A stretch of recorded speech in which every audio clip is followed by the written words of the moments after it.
இருக்கும் உத்திகளை படித்த காதலிக்க பழகி கொண்டார்.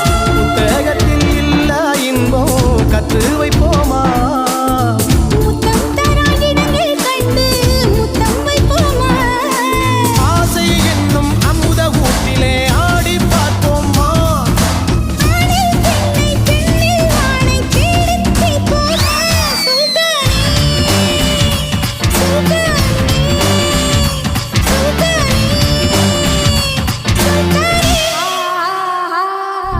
தொட்டு தொட்டு பேசும் சுல்தானா